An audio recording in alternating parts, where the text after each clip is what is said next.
வாழ்க வையகம், வாழ்க வையகம், வாழ்க வளமுடன். குரு வாழ்க, குருவே துணை. குருவின் மலரடி போற்றி. சிந்தனையை, உடல்நலத்தை சீரமைத்து உய்வித்த குருவே வாழ்க. தியானமே யோகம், யோகமே ஞானம். தமிழ் ஆனந்த யோகம். வாழ்க வளமுடன். இன்றைய புத்தக கலந்தாய்வு நிகழ்ச்சியிலே குழந்தை பிறப்பில் மறைந்துள்ள ரகசியங்கள் என்ற ஒரு தலைப்பின் கீழ் இதுவரை உரையாற்றிய சசிகலாமா அவர்களுக்கு நன்றி. குழந்தை பிறப்பில் மறைந்துள்ள ரகசியம் என்று இல்லை, ரகசியங்கள் என்று இங்க நாம அதை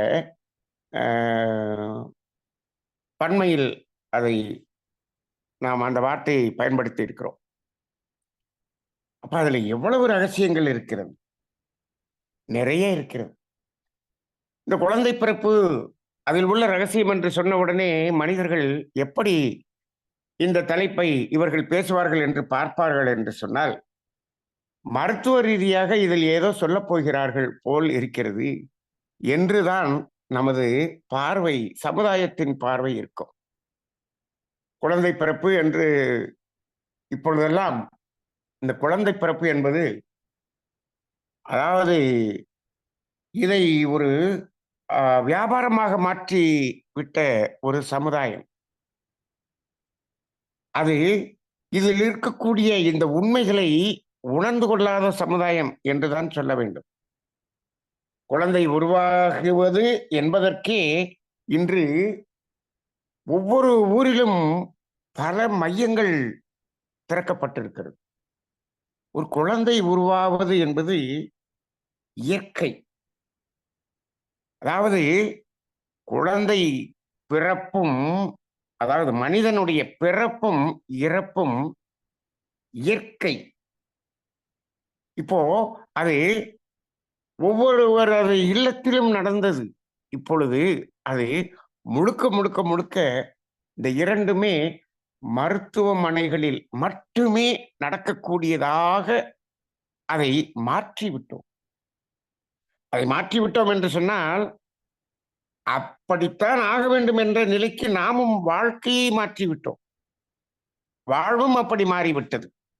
இதற்கு மருத்துவர்களை மட்டும் நாம் குறை சொல்லி பயனில்லை. நமது வாழ்க்கை முறை அப்படி ஆகிவிட்டது.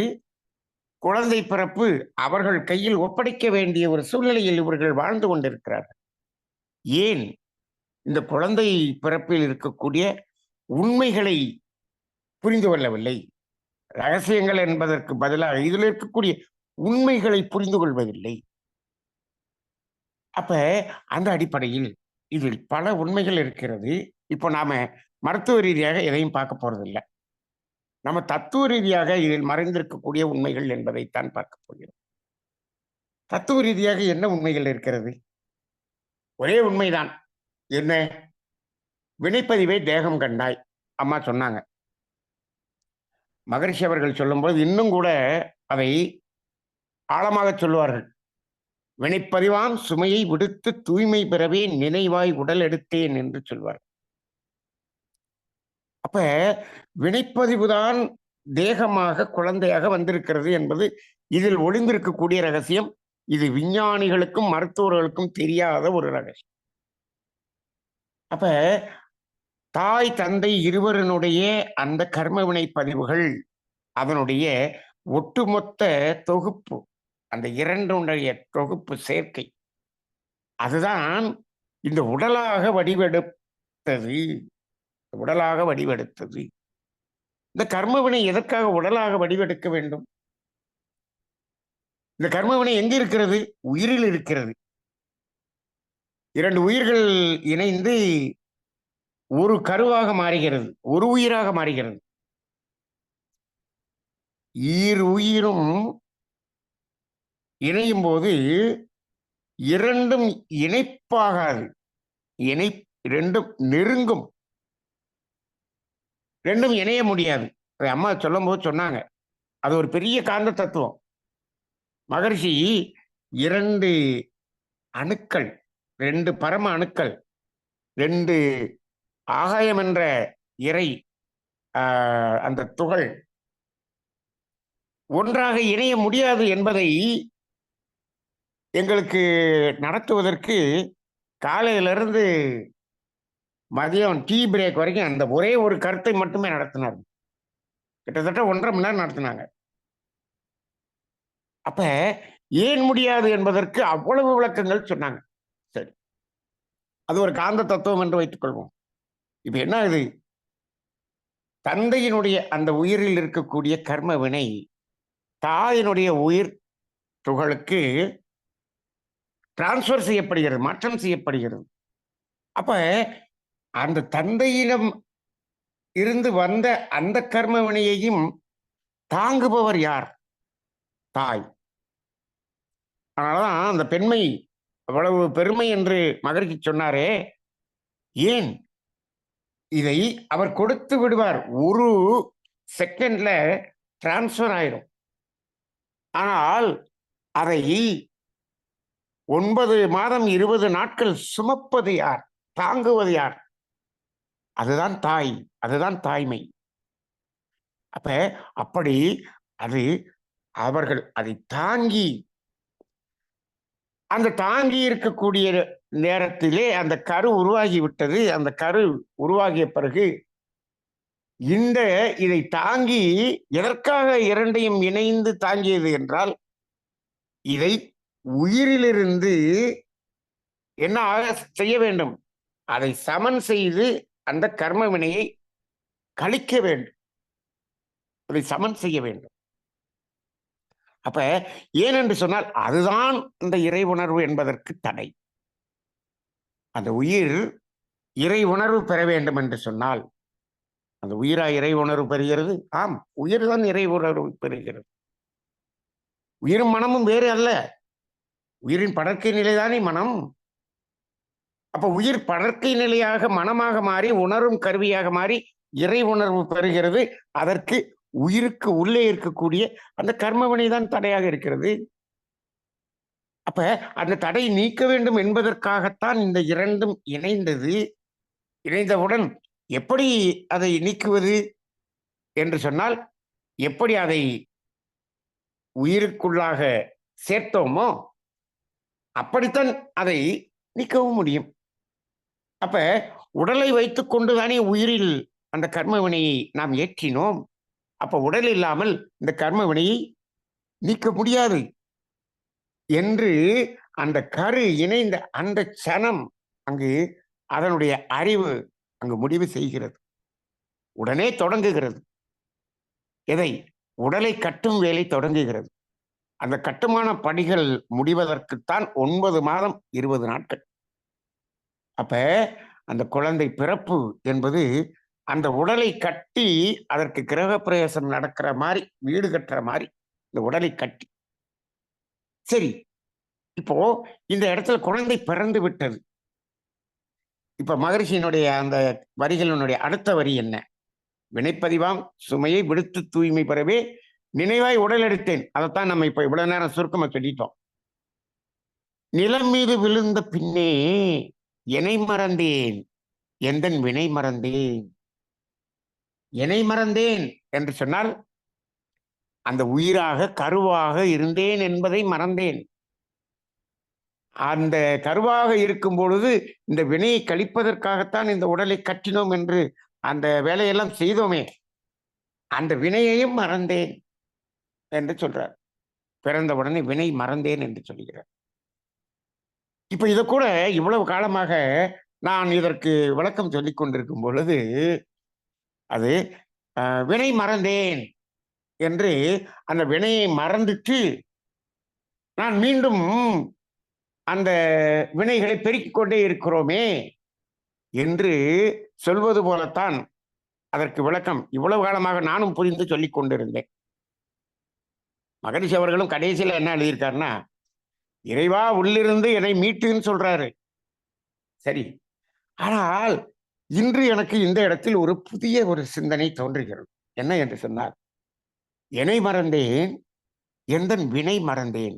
அந்த எந்தன் வினை மறந்தேன் என்பது இப்பொழுது எனக்கு வேறு ஒரு சிந்தனையாக இருக்கிறது. அந்த குழந்தை பிறந்தவுடன் அந்த வினையை மறந்து இருக்கிறது. மறந்து விட்டது இல்ல, மறந்து இருக்கிறது. இதை எப்படி பார்க்கணும்னு எனக்கு தோணுதுன்னா, குழந்தை பிறந்து ஒரு 3 வருட காலம் பாருங்க, அந்த குழந்தை அந்த வினையின் அடிப்படையில், கர்ம வினையின் அடிப்படையில் எண்ணம் எழுவதில்லை. அந்த கர்ம வினையின் அடிப்படையில் அது எந்த செயலும் செய்வதில்லை. இது 3 வயது வரை என்று மகரிஷி அவர்கள் கூறியிருக்கிறார்கள். இப்ப இருக்கிற குழந்தைகள்லாம் எல்லாத்துலயுமே அவசரப்படுது. அதனால 3 வயதுன்னு சொல்ல முடியுமான்னு தெரியல. அத அவங்கவங்க முடிவு பண்ணிக்கணும். 15 வயசுல மேஜர் ஆகுற பொண்ணு இப்ப 9 வயசுல மேஜர் ஆகுது. எல்லாம் அட்வான்ஸா இருந்துருச்சு. அப்ப இப்ப என்னன்னா, அதாவது எதுக்கு அட்வான்ஸ் ஆகுது? இறை உணர்வு பெறுவதற்கு அட்வான்ஸா நாங்க இந்த உண்மை உணர்ந்து கொள்வதற்கு நாங்க அட்வான்ஸா உணர்ந்து கொண்டோம் என்று அப்படி ஆகிறது இல்ல. இந்த உணர்ச்சிமயமான வாழ்க்கையில் இங்கு இருக்கக்கூடிய இந்த புறம் சார்ந்த வாழ்க்கையில அவசரப்படுது. சரி.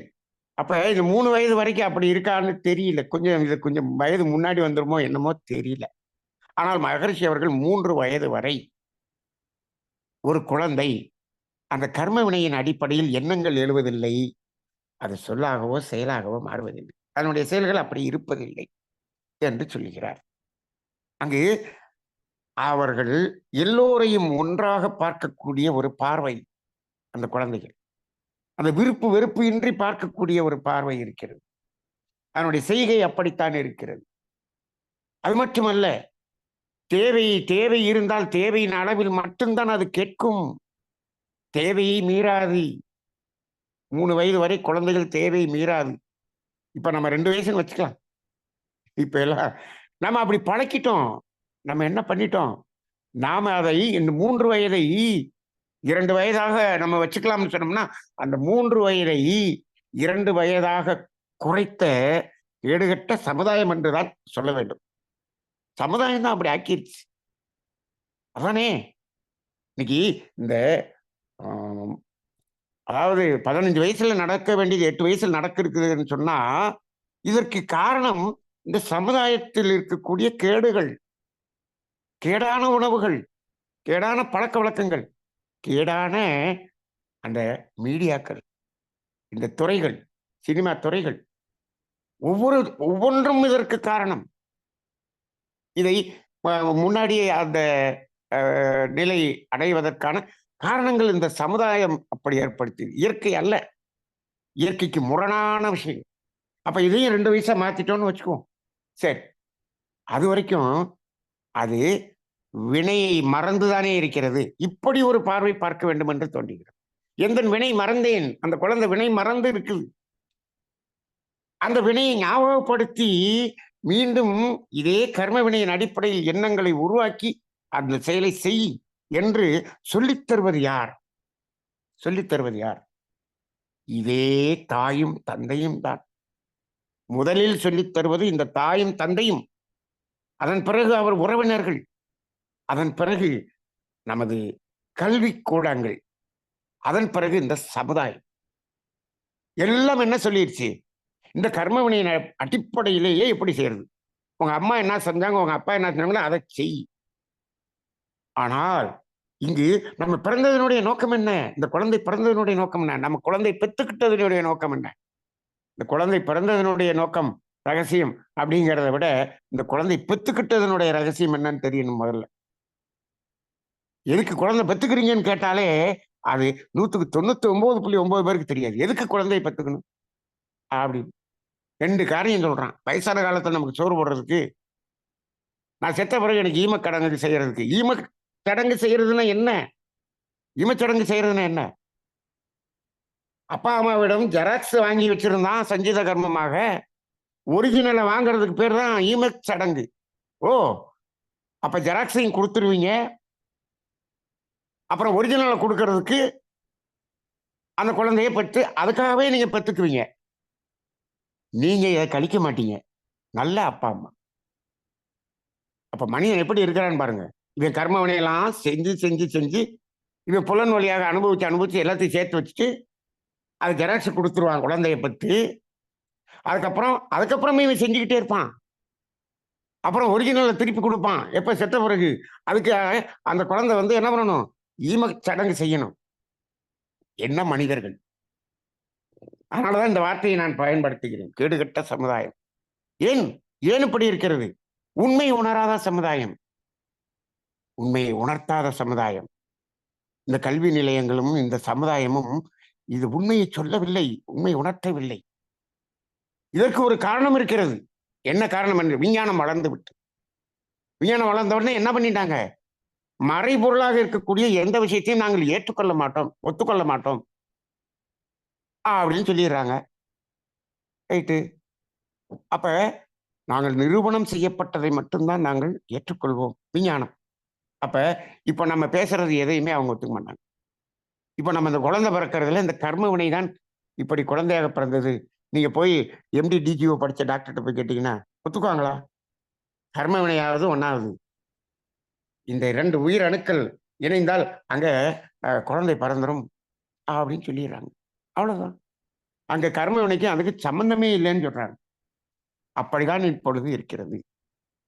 அப்ப குழந்தை பிறப்பு, இந்த குழந்தை பிறப்புல இப்ப எல்லாம் என்னாச்சு, வாடகை தாய் என்று இப்ப ஒரு குழந்தை பிறப்பு இருக்கு. வாடகை தாய் இருக்கா? இருக்கு. இப்போ அந்த தாயினுடைய வயிற்றுல இன்னொரு தாயினுடைய வயிற்றுல வச்சு இதை வளர்க்கிறார்கள், வளர்க்கிறார்கள். இப்போ நல்லா பாருங்க, இந்த 2 கர்ம வினைகளும் இணைந்து கருவாகி அந்த 10 மாதங்கள் இருக்கிறது அல்லவா, இந்த 10 மாத காலங்களில் உடலை கட்டுகிற காலத்திலேயே என்ன செய்திருக்க வேண்டும் இந்த தாய்? என்ன என்று சொன்னால், இந்த தாய் தன்னுடைய உடலை, தன்னுடைய மனதை, தன்னுடைய அறிவை வைத்து இந்த 10 மாத காலம் அவர் எப்படி வாழ்ந்திருக்க வேண்டும் என்று சொன்னால், முடிந்த அளவுக்கு அது பிறக்கிறதுக்கு முன்னாடியே அதனுடைய அந்த கருவில் இருக்கக்கூடிய அந்த கர்ம வினை இருக்கிறது அல்லவா, அதை கொஞ்சம் குறைத்திருக்க வேண்டும், குறைத்திருக்க வேண்டும். அப்ப எவ்வளவு பெரிய பொறுப்பு இந்த அம்மாவுக்கு இருக்குன்னு பாருங்க. ஏன் சார், அப்பா வந்து கொடுத்துட்டு போய் அவர் பாட்டுக்கு ஊர் சுத்த போயிடுவாரு, அம்மா மட்டும் குறைச்சிக்கிட்டு இருக்கணுமா அப்படின்னு நீங்க கேட்கலாம். பொறுப்பு குறைக்கிறதுக்குரிய பொறுப்பு அம்மாவுக்கு அதிகம் என்றுதான் நாம் இங்கே சொல்கிறோம். அப்பாவுக்கு பொறுப்பு இல்லை என்று சொல்ல முடியாது. அப்பாவுக்கும் பொறுப்பு இருக்கிறது. இந்த பொறுப்பு எப்ப வரும்? இந்த ரகசியங்களை தெரிந்து கொண்டால் தான் வரும், இல்லாட்டி வராது. என்ன ரகசியம்? நாம கொடுத்த இந்த கர்ம வினையை அடிப்படையாக கொண்டுதான் அந்த குழந்தை பிறக்க போது, அதுக்காக தான் இந்த உடம்பை கட்டிக்கிட்டு இருக்கு. சரி, இந்த உடம்பை கட்டிக்கொண்டு இருக்கும் போது இந்த கர்ம வினை கழிக்கிறது தான் கட்டிக்கிட்டு இருக்கு.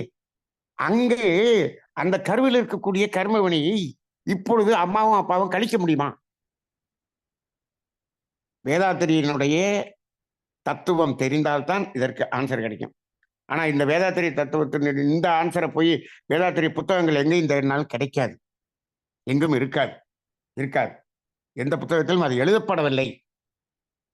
ஏனென்று சொன்னால், இதையெல்லாம் மகரிஷியோடு நாங்கள் பயிற்சியில் இருக்கும்போது நாங்கள் நேரடியாக கேட்ட கேள்வி.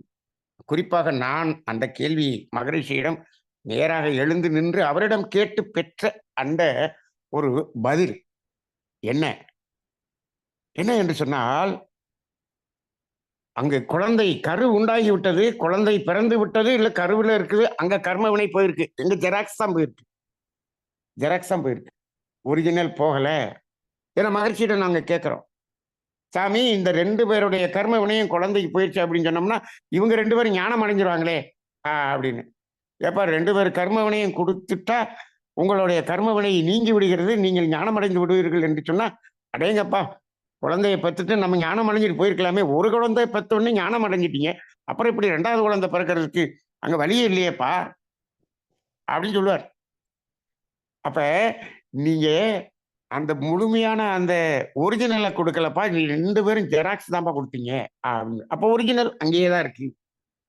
சரி, இப்போ ஜெராக்ஸ் அங்க இருக்கு. இப்போ அந்த ஒரிஜினல்ல அந்த கர்ம வினையை அடித்தால் ஜெராக்ஸ்ல அப்படியே இருக்குமா சாமி? அப்படின்னு கேட்டா, அப்ப சொல்றாரு, ஒரிஜினல்ல அழிக்கக்கூடிய அதே க்ஷணம் அந்த ஜெராக்ஸ்லயும் அழிஞ்சிரும். இப்ப பாருங்க. இப்ப 10 மாதம் குழந்தை இருக்கிறது.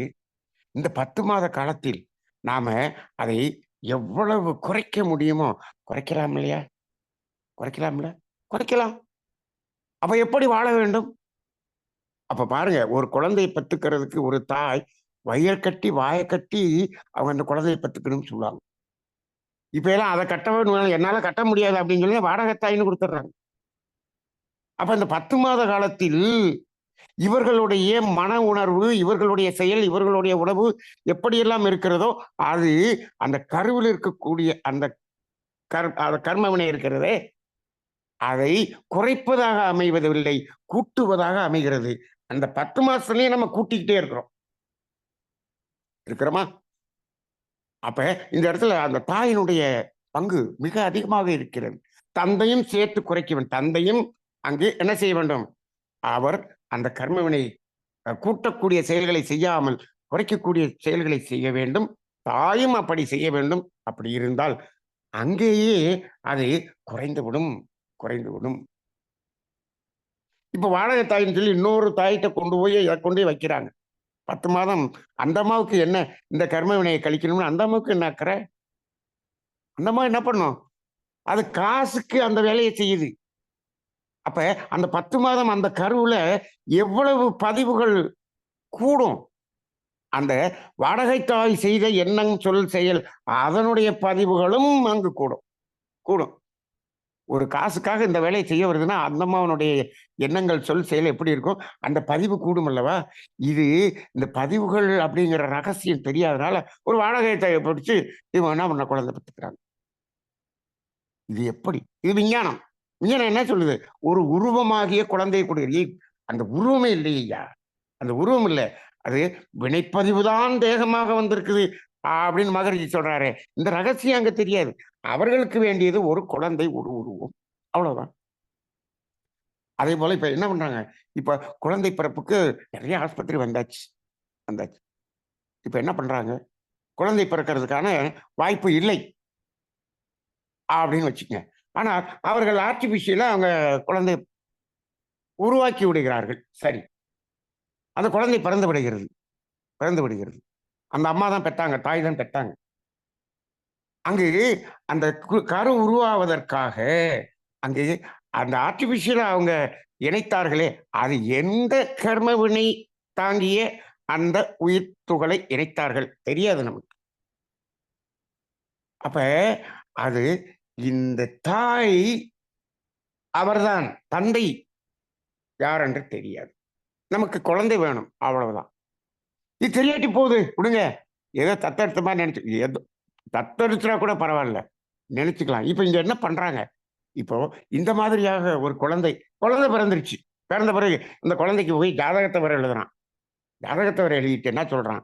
இந்த ஜாதகத்தில் இந்த குழந்தையினுடைய ஜாதகத்தில் 9ஆம் பாவம் அவருடைய அப்பா 9ஆம் பாவம் சூரியன் எப்படி இருக்கிறது? இந்த குழந்தையினுடைய அப்பா எப்படியெல்லாம் இருப்பார்? அவருக்கு நல்ல நேரம் இருக்கா? கெட்ட நேரம் இருக்கா? அவர் அப்பா யாருன்னு தெரியாது. எங்க இருக்காருன்னு தெரியாது. இது ஒரு பெரிய கேள்விக்குறியாகத்தானே இருக்கிறது. அப்ப இதுதான் விஞ்ஞானம். இதுதான் விஞ்ஞானம். விஞ்ஞானத்தில் ஒரு குழந்தை வேணும். அது கர்ம வினையின் அடிப்படையில் தான் இந்த குழந்தை பிறப்பு இருக்கிறது என்ற ரகசியம் தெரியவில்லை. சரி, அது ஒரு பக்கம் இருக்கட்டும். அதை நம்ம பேச வேண்டாம். அது வேண்டாம். அது உலக மகா ரகசியமாகவே இருந்து விட்டு போகட்டும். இப்ப நமக்கு என்ன வேணும்னா, இப்ப ஏன் இந்த 10 மாத காலத்திலேயே இந்த ஜெராக்ஸ்ல அதை அழிக்கணும் அப்படின்னு சொல்றேன்னா, இப்போ மகரிஷி சொன்ன அந்த 3 வருட காலத்தில் அந்த குழந்தை கர்ம வினை எதையும் கூட்டிக் கொள்வதில்லை. அது இருக்கும்போது, வயித்துல இருக்கும்போது நீங்கள் கூட்டிக் கொண்டிருக்கக்கூடிய கர்மவினை அந்த குழந்தைக்கும் கூடும். அது பிறந்துருச்சு, தனியா வந்துருச்சு. அது 3 வருஷத்துக்கு கர்மவினை கூட்டக்கூடிய எந்த செயலும் செய்வதில்லை. அப்ப கர்மவினை கூடுவதில்லை. அது என்ன பண்ணிடுச்சு? வினைப்பதிவாம் சுமையை மறந்து விட்டது. நிலம் மீது விழுந்த விண்ணே எனை மறந்தேன் எந்தன் வினையை மறந்தேன். அது மறந்து தான் இருக்குது. 3 வருஷமா மறந்து இருக்குது. சரி. ஆனால் வினைப்பதிவு கழியுதா? பிறந்த குழந்தை 3 வருஷம் வரைக்கும் அதுக்கு நோய் வருதா? துன்பம் இருக்கா? அது துன்பத்தை அனுபவிக்குதா? துன்பப்படுகிறதா? நிறைய நோய் வருகிறது. இப்ப பாருங்க, குழந்தைகள் வார்டுன்னு பாருங்க, 3 வயசுக்குள்ள இருக்கக்கூடிய குழந்தைகள் வார்டுல போய் பாருங்க. எவ்வளவு குழந்தைகள் எவ்வளவு பெரிய நோயில இருக்குன்னு பாருங்க. எவ்வளவு 3 வயசுல கேன்சர், 2 வயசுல கேன்சர் குழந்தைகள் இருக்கிறது.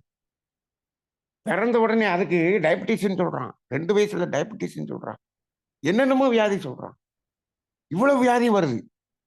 அப்ப இந்த குழந்தை பிறப்பு அந்த காலத்துல எல்லாம் இந்த குழந்தைகளுக்கு இவ்வளவு வியாதி வந்ததா? இல்லையே. ஏன்? ஏன் இவ்வளவு? அப்ப அந்த குழந்தை எந்த தவறும் செய்யாது. கர்மவினை கூட்டிக் கொள்ளக்கூடிய வேலையை 3 வயது வரை அது செய்யாது. ஆனால் குறைப்பதற்கான அந்த துன்பத்தை அனுபவிக்க வேண்டிய வேலை இருக்கிறது. இதெல்லாம் யார் கொடுத்தது? தாய் தந்தை கொடுத்தது தானே. அப்ப அது அந்த 10 மாத காலத்திலும் நாம் அதை கொடுக்கிறோமே. கொடுத்துட்டு அந்த 3 வயசு வரைக்கும் அதுக்கு வரக்கூடிய அந்த நோய், அது அந்த துன்பம் வலி என்றாலும் அது அழுகும். அவ்வளவுதானே தவிர, மன ரீதியாக அது உணராது. இது இவ்வளவு பெரிய துன்பம் என்று உணராது. அந்த துன்பத்தை எல்லாம் அனுபவிப்பது யார்? இந்த பெற்றோர்கள் தான் அனுபவிக்கிறார்கள். அவங்க தான் அனுபவிக்கணும். 3 வயது வரை அதுக்கு என்ன நோய் வந்தாலும் வேதனையை அனுபவிப்பது இந்த பெற்றோர்கள். ஏன்? கொடுத்தது நீங்க தானே. கர்ம வினை கொடுத்தது நம்ம தானே. அப்ப அப்ப பாருங்க, அந்த 3 வயது வரை இறைவனாகவே வாழுகிற குழந்தையும் தெய்வமும் ஒன்று என்று சொல்வார்கள். அது இறைவனாகவே வாழுகிறது. கர்ம வினையை கூட்டுவதில்லை. ஆனால் குறைக்கக்கூடிய வேலையை செய்கிறது. குறைக்கக்கூடிய வேலையை செய்கிறது. அப்ப அந்த குழந்தை எவ்வளவு தூரம் அப்ப குறைச்சு இனிமேலாவது நல்லா வாழணும்னு அதை குறைக்கக்கூடிய வேலை நடக்கிறது, கூட்டக்கூடிய வேலை இல்லை. 3 வயது முடிஞ்ச உடனே நம்மாளு இதை எப்படி கூட்டுறதுன்னு சொல்லி கொடுக்குறான். எப்படி கூட்டுறது? யார்கிட்ட எப்படி இருக்கணும்? எப்படி சாமர்த்தியமா வாழணும்? எப்படி விவரமா வாழ்றது? எப்படி இப்படி பிழைக்கிறது? எப்படி எப்படி காசு சம்பாதிக்கிறது? 3 வயசுல கொண்டு எல்கேஜில விட்டு எப்படியெல்லாம் கர்ம வினையை சேர்க்கிறது? நல்லா படிச்சு நல்ல மார்க் வாங்கி நிறைய வாங்கி பெரிய இன்ஜினியர் ஆகி பெருசா வாங்கி மொத்தமா கர்ம வினை சேர்த்து மொத்தமா கொண்டு போய் ஆஸ்பத்திரியில கொடு அப்படின்னு படிக்க வைக்கிறான். இன்னைக்கு அப்படிதான் வளர்க்கிறார்களே தவிர இந்த தத்துவத்தை யாரும் சொல்லுகிறார்கள்? ஏன் சொல்வதில்லை? இதெல்லாம் பொய்யம்மா. ஏன்? நிரூபிக்கப்படவில்லை. கர்ம வினை இன்னும் நிரூபிக்கப்படவில்லை. உயிரே நிரூபிக்கப்படல, அப்புறம் உயிருக்குள்ள இருக்கக்கூடிய கர்ம வினை எங்கேயா போய் நிரூபிக்கிறது? இந்த கர்ம வினை இருக்குதுங்கிறத நாம நாம எங்க வச்சு நம்ம ஒரு அதை பார்க்கிறோம் அப்படின்னா, ஜாதகத்தை எழுதி அதுல பார்க்கிறோம். இவ்வளவு கர்ம வினைகளை பிறந்திருக்கு. அந்த ஜெராக்ஸினுடைய அந்த காப்பி தான் ஜாதகம். இப்போ அந்த ஜாதகம், ஜோசியம் இது எல்லாமே பொய் அப்படின்னு சொல்லிடுது விஞ்ஞானம். விஞ்ஞானம் அதெல்லாம் சொல்லிடுது. அப்ப அதுவும் பொய். அதையும் நம்புறது இல்லை. ஏன்னு கேட்டா, அந்த ஜோதிடர்கள் பண்ற அட்டூழியம் இப்பொழுது அதை விட பெரிய அட்டூழியமா இருக்கு. இவன் காசுக்காக அதை சொல்லி இதை சொல்லி பரிகாரம் சொல்லி காசை பிடுங்குறான். உண்மையான ஜோதிடர் மகரி சொல்லுவார், ஜோதிடம் உண்மை, ஜோதிடர்கள் உண்மை இல்லைன்னு சொல்லிடுவார். அப்ப அதுலயும் ஃப்ராடு. அப்ப அதுவும் பேரை கெடுக்குது. எதெல்லாம் புனிதமான ஒரு நிலையில் இருந்ததோ அது எல்லாமே பேரை கெடுக்குது. எல்லாமே ஆன்மீகத்தின் அடிப்படையில் இருந்தது. ஒரு குரு, ஆசிரியர் புனிதமான பணி, மருத்துவர் ஒரு புனிதமான பணி, ஜோதிடம் ஒரு ஆன்மீகம் கலந்த ஒரு புனிதமான பணி. இது 3மே இன்னைக்கு வியாபாரமாகி சீரழிஞ்சு கிடக்குது இந்த சமுதாயம். அப்ப இப்படி போய்விட்ட ஒரு காலமாக இருக்கிறது. அப்ப இந்த குழந்தை பிறப்பில் முழுமையான ரகசியங்கள் என்ன? ரகசியங்கள் என்ன? அடிப்படையான ரகசியம் இந்த கர்மவினை பதிவு. அப்ப அந்த இடத்துல நம்ம அந்த 3 வயதுக்கு உள்ளாக அதை அனுபவிக்கிறது என்ற ஒரு நிலை இருக்கிறது. அது கர்மவினை கழிக்கிறது. அப்புறமேல நம்ம கூட்டுற வேலையை பண்றோம். அப்ப இந்த பெற்றோர்களுக்கு எவ்வளவு பங்கு இருக்கிறது? இப்போ நாமே அந்த கர்ம வினையெல்லாம் குறைத்து விட்டிருந்தால் குழந்தையே பிறக்காது என்று மகரிஷி சொல்றார். அது ரொம்ப அற்புதமான ஒரு நிலை. குழந்தை இல்லை என்று சொன்னால் அற்புதமான ஒரு நிலை. அது கர்மவினை இல்லை என்ற நிலையில் குழந்தை இல்லை என்று சொன்னால் அற்புதமான நிலை. கர்மவினை எக்கச்சக்கமா இருக்குது, ஆனா குழந்தை பிறக்கல அப்படின்னு சொன்னா அதை கொடுக்கறதுக்கு கூட ஒரு குழந்தை இல்லை. இதை எங்க மாற்றி விடுறதுங்கிறது கூட குழந்தை இல்லைங்கிற ஒரு அப்பாவித்தனமான ஒரு நிலை. அப்படிதான் இன்னைக்கு இருக்கு. அப்படி இருக்கிறது. ஆக இந்த குழந்தை பிறப்பில் இருக்கக்கூடிய ரகசியம் என்பது கர்மவினை அடிப்படையாக கொண்ட ரகசியங்கள் தான். அதில் சில ரகசியங்களை ஒரு சுருக்கமாக இன்று நாம் சிந்தித்திருக்கிறோம். இதை இன்னும் ஆழமாக சிந்தித்தால் நிறைய ரகசியங்கள் நாம் சிந்திக்க வேண்டி இருக்கிறது. காலத்தால் ஒவ்வொன்றும் நாம் சிந்திப்போம். எதற்காக சிந்திக்கிறோம் என்று சொன்னால், இது இதை களைவதற்காக. அப்ப குழந்தை 3 வயசுக்கு மேல போனாலும் என்ன பண்ணலாம்? நாம அந்த கர்ம வினை நம்மளுடைய ஒரிஜினல்ல கழிச்சோம்னா, அதுக்கும் கழியும். ஆனா என்ன பண்ணிட்டோம்? கழிக்கிறது ஒரு பக்கம் நம்ம கழிச்சாலும், நம்ம என்ன பண்றோம்? எப்படி கூட்டுறதுன்னு சொல்லிக் குடுத்துட்டோமே! அப்ப அவன் என்ன பண்றான்? நீங்க சஞ்சித கர்மத்த கழிங்க. நான் பிராரப்த கர்மத்த கூட்டிக்கிறேன். அப்படின்னு சொல்லி அவன் கூட்ட ஆரம்பிச்சுட்டான். இப்ப இதுதான் நடக்கிறது. இந்த கர்ம வினை அதனால தான் நான் சொல்லுவேன். அந்த காந்த தத்துவம், மத இயக்க தத்துவம், கர்ம வினை தத்துவம், செயல் விளை தத்துவம் இந்த 4ம் சொல்லித் தராமல் இந்த சமுதாயம் சீர்கேடாக மாறிக்கொண்டிருக்கிறது. ஒரு குழந்தை பிறந்தா, அந்த குழந்தைக்கு இந்த 4 தத்துவத்தையும் சொல்லிக் குடுத்துட்டு, அப்புறமேல் நீங்க ஸ்கூலுக்கு அனுப்புங்க, காலேஜுக்கு அனுப்புங்க, வேலைக்கு அனுப்புங்க, கல்யாணம் பண்ணி வைங்க, என்ன வேணாலும் பண்ணுங்க. இந்த 4யும் சொல்லித் தரல, இந்த 4ம் தெரியல அப்படின்னு சொன்னோம்னா, இப்ப இப்ப நமக்கு மட்டும் ஒரு அதிகாரம் வந்துருச்சு. இந்த நாட்டை ஆளுகிற அதிகாரம் வந்துருச்சுன்னா, இந்த 4ம் தெரியாதவங்க குழந்தை பெத்துக்கிறதுக்கு நாட் எலிஜிபிள் அப்படின்னு சொல்லி ஒரு சட்டத்தையே போட்டு விட்டுறலாம். இதெல்லாம் தெரிஞ்சுக்கிட்ட பிறகு குழந்தைய பெத்துக்கப்பா. இது தெரியாம குழந்தைய எப்படி பெத்துக்குவ? ஆனா, அந்த சட்டத்த போட விட மாட்டாங்க. ஏன்? இந்த 4மே நிரூபிக்கப்படாது. விஞ்ஞானத்தால் நிரூபிக்கப்படாது. உடனே கொடி பிடிச்சுருவான். விஞ்ஞானம் நிரூபிக்கப்படாது. இது எல்லாத்தையும் இவர் இப்படி சொல்றாருன்னு கொடி பிடிச்சுருவான். அப்ப நாட்டுல நாடு எப்படியோ போயிட்டு போகுது. இப்பொழுது கேட்டுக்கொண்டிருக்கக்கூடிய நீங்கள், உங்கள் குழந்தைகளுக்கு சொல்லிக் கொடுங்கள். நமது சமுதாயத்தை, நமது குழந்தைகளை, நமது சந்ததிகளை நாம் இந்த உண்மை உணர்வை உணர்ந்த சந்ததிகளாக மாற்றுவோம். நாம் அதில் பயன்பெறுவோம். நமது குழந்தைகளினுடைய வினைப்பதிவை சமன் செய்வோம். நன்றி. வாழ்க வளமுடன்.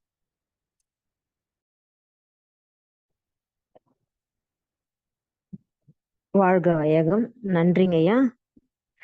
நன்றிங்கம்மா. ஐயா அவர்களையும் அம்மா அவர்களையும் நாம் தவநிலையில் வாழ்த்துவோம். அருட்பேராற்றல் கருணையினால் நீண்ட ஆயுள், நிறை செல்வம், உயர்ப்புகள், மெய்ஞானம் தங்கி வாழ்க வளமுடன், வாழ்க வளமுடன். முதலில் பேசிய அம்மா அவர்கள் மனித பிறவியின் நோக்கம் மற்றும் குழந்தை பிறப்பின் நோக்கம் பற்றியும் புத்தகத்தில் உள்ள கருத்துக்களை நமக்கு எளிய வகையில் விளக்கினார்கள். பாவ பதிவினை போக்குவதற்காக இந்த குழந்தை பிறப்பின் ரகசியம் உள்ளது என்று உரையை சிறப்பாக கூறினார்கள். அம்மா அவர்களுக்கு நன்றி. மேலும் நமது இறைஞான ஆசிரியர் அவர்களின் உரை புதியதொரு விளக்கமாக அமைந்திருந்தது. 3 வயது வரை குழந்தையின் தேவையின் அடிப்படையில் மட்டுமே இருக்கிறது. கல்வி நிலையங்களும் சமுதாயமும் சொல்லிக் கொடுக்க தவறிவிட்டார்கள். நாம் கர்ம வினையின் அடிப்படையில் குழந்தை பிறக்கும் என்ற உண்மையை நாம் உணர வேண்டும். 10 மாதங்கள் குழந்தை கருவில் இருக்கும் போதே தாய் கர்ம வினையை கழிக்க முடியும் என்று கூறினார்கள். 3 வயது வரை குழந்தைகள் எந்த ஒரு கர்ம வினையையும் சேர்ப்பதில்லை. அதை ஸ்கூல் கொண்டு போய் சேர்த்து கர்ம வினையை சேர்க்குவதற்காக நாம் பழக வைக்கிறோம் என்பதையும் ஐயா அவர்கள் பல முறை கூறியிருக்கிறார்கள். இன்றும் அதை கூறினார். நாமே கர்ம வினையை கழித்து விட்டால் குழந்தையே பிறக்காது என்று மகரிஷி கூறிய கருத்துக்களையும் ஐயா அவர்கள் எடுத்து கூறினார்கள். நமது சமுதாயமும் நமது குழந்தைகள் நமது சுற்றத்தில் உள்ள அனைவருக்கும் இந்த உண்மையை அனைவருக்கும் தெரியப்படுத்தி நாம் பயன்பெற செய்வோம் என்று ஐயா அவர்கள் உரையை நிறைவு செய்தார்கள். மிக சிறப்பு ஐயா. ஐயா அவர்களும் நாம் தமிழ் அணுத்தொண்டர்கள் அனைவரும் சார்பாகவும் நன்றிகளையும் வாழ்த்துகளையும் தெரிவித்துக் கொள்கிறோம். ஐயா அவர்கள் கேள்வி நேரம் இருக்குங்களா ஐயா? ஆமா, வச்சுக்கலாமா? வச்சுக்கலாம். அறிவிப்புகள் இருந்தா சொல்லிருங்க. சரிங்க ஐயா. அறிவிப்புகள்: நாளை காலை தவம் மற்றும் சிந்தனை துளி அளிக்க உள்ளார் நமது இறைஞான ஆசிரியர் நன்மணி ஐயா அவர்கள். மாலை தவம், அதனை தொடர்ந்து சிலம்பமும் மருத்துவ பயன்களும் என்ற தலைப்பிலே ஆசான் கோபிநாத் அவர்கள் மற்றும் அவர்களது துணைவியார் பிரியா கோபிநாத் அவர்கள் சிறப்பு சிந்தனை ஆற்ற உள்ளார்கள். அனைவரும் அதில் கலந்து பயன்பெறுவோம். மேலும் நமது தமிழ் ஆனந்த யோகத்தில் வரும் அனைத்து நிகழ்வுகளையும் நமது அன்பர்கள், உறவினர்கள், நண்பர்களுக்கு தெரியப்படுத்தி அவர்கள் அனைவரும் பயன்பெற செய்வோம். இதுவே நாம் செய்யும் சிறந்த தொண்டாகும். கேள்வி பதில் கேட்க விரும்பும் அன்பர்கள் சொல்லுங்கய்யா. ஐயா, ஒரு பாயிண்ட், அதாவது கர்ம வினைகளை இறக்கி வைக்கிறதுக்கு தான் இந்த உடலை எடுத்து வந்திருக்கிறோம் அப்படி நம்ம புத்தகத்துல ஒரு கற்பனை காட்சியை ஒண்ணு பதிவு பண்ணிருக்கோம். அதை நான் வாசிக்கிறேன், அன்பர்கள் அதை கொஞ்சம் கேட்கலாம். அதாவது அந்த ஒரு புரிதலுக்காக இது ஒரு கற்பனை காட்சியாக 2 அதாவது அப்பாவினுடைய கர்ம வினையும், அம்மாவுடைய கர்ம வினையும் ஒன்றோடு ஒன்று பேசிக் கொள்வதாக ஒரு கற்பனை காட்சி. அம்மாவினுடைய கர்ம வினையை ஏ என்றும், அப்பாவினுடைய கர்ம வினை பி என்றும் வைத்துக்கலாம். ஏ என்ற கர்மவினை பியிடம் எதற்காக வந்தாய் என கேட்கிறது. பி என்பது ஏயிடம் நீ எதற்காக வந்தாய் என கேட்கிறது. 2 கர்ம வினைகளையும் இரண்டும் நான் எனது கர்ம வினைகளை இறக்கிவிடத்தான் வந்தேன் என்று பதிலளிக்கிறது. இரண்டும் ஒரு ஒப்புதலுக்கு வந்து இருவரும் ஒரு கருவை உருவாக்கி அதில் இறக்கிவிடலாம் என்று முடிவெடுக்கிறது. அதற்காக ஒரு கருவினை உருவாக்கி ஒரு தொகுப்பாக்கி அதிலே இறக்கியும் விடுகிறது. ஏ மற்றும் பியின் பேச்சுவார்த்தையில் உடன்படிக்கை ஆன பின்னர்தான் கருவே உருவாக்கப்படுகிறது. பேச்சுவார்த்தை தோல்வி அடைந்தால் கரு உருவாகாது அப்படின்னு நம்ம ஒரு கற்பனை காட்சியை பதிவு பண்ணிருக்கீங்க. இது இந்த கர்ம வினைகளை எப்படி இறக்கி வைக்கிறதுக்குன்ற ஒரு தெளிவு மக்களுக்கு கிடைச்சிருக்கும், அன்பர்களுக்கு. இதை நான் பதிவு பண்ண விரும்பினேன், அதுக்காக படிச்சீங்க. வாழ்க வளமுடன். வாழ்க வளமுடன். அதன் பிறகு அது ரெண்டும் சேர்ந்துதான் நம்ம இதை இறக்கி வைக்கிறதுக்கு எப்படி இறக்குறதுன்னு அது ரெண்டும் திரும்பி ஒரு உரையாடல் பண்ணும். ஆமா, உரையாடல் பண்ணும்போதுதான் இதை இறக்குறதுக்கு உடம்பு இல்லாம இதை இறக்க முடியாது. அப்ப அதனால நம்ம உடம்ப கட்டுற வேலையை செய்வோம் அப்படின்னு சொல்லி அடுத்த வேலையை செய்ய ஆரம்பிக்குது. அதான் அந்த 2 பேருடைய கர்ம வினைகளை முரண்பாடாயிட்டு பிணக்கு வந்து அது உடன்படிக்கை நடக்கலைன்னா அந்த கரு இணையாவே இணையாது அப்படின்ற மாதிரியும் சொல்லியிருப்பீங்க. நம்ம அதை பதிவு அதை நான் இந்த எளிமையான புரிதலை அன்பர்களுக்கு சொல்ல நினைச்சேங்க. வாழ்க வளமுடன். வாழ்க வளமுடன். இப்போ ஐயா சொன்ன மாதிரி அந்த இணைப்பு வரும்போது அது ஒரு இசைவான இணைப்பாக அது வரணும் அப்படின்னு சொல்றோம். இப்ப ஐயா இதை வாசிச்சோன்னே எனக்கு என்ன தோணுதுன்னா, இப்போ சில பேருக்கு குழந்தை உண்டாகுது. எப்படி உண்டாகுது அப்படின்னு சொன்னா, கணவன் மனைவி 2 பேரும் எப்படி இருக்காங்க, மன ரீதியாக 2 பேரும் சண்டை போட்டுக்கிட்டே இருக்காங்க. ஆமா, சண்டை போட்டுக்கிட்டே இருந்து குழந்தையும் உண்டாகிருது. அப்ப என்ன ஆகுது, இது 2 கருவும் இணைஞ்சிருது. ஆனா முரண்பாடான ஒரு நிலையில 2 பேருடைய மன உணர்வும் இருந்து கொண்டு இணையுது.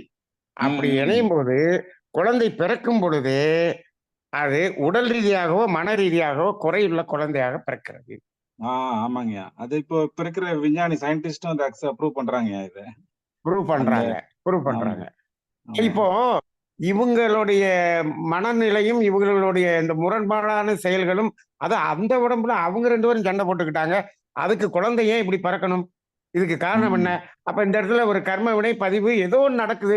ஆனா விஞ்ஞானம் ஆமாமா ஏதோ இருக்குது, ஆனா அது எங்களுக்கு தெரியாது. ஹெரிடிட்டின்னு வார்த்தையை சொல்லிடுது. ஆனா அந்த கர்ம வினை பதிவுங்கிறதுக்கு அது வராது, ஒத்துக்காது. ஆனா ஏதோ சம்திங் இருக்கு அப்படின்னு அது தேடிக்கிட்டு இருக்கு விஞ்ஞானம். இப்ப பாத்தீங்கன்னா இந்த மனநிலை பாதிக்கப்பட்ட குழந்தைகள் பிறப்பு இப்பொழுது சதவீதம் மிக அதிகமாக இருக்கிறது என்று சொல்லுகிறார்கள் நம்ம நாட்டுல. அப்ப இதுக்கெல்லாம் காரணம் அங்க இருக்கக்கூடிய முரண்பாடு, அந்த மாதிரியான ஒரு நிலை. முரண்பாடு உணவு மற்றும் மனம். அதை நம்ம 2 சொல்லுவோமே, உணவு மற்றும் உணர்வு என்று சொல்லுவோமே. இந்த 2னாலதான் இவ்வளவு பாதிக்கப்பட்ட ஒரு குழந்தைகள் இருக்குது அப்படிங்கிற மாதிரி இருக்கு. நான் இங்கே கூட பாக்குறேன் இந்த மாதிரியான அந்த குழந்தைகள் இங்கும் இருக்கிறது.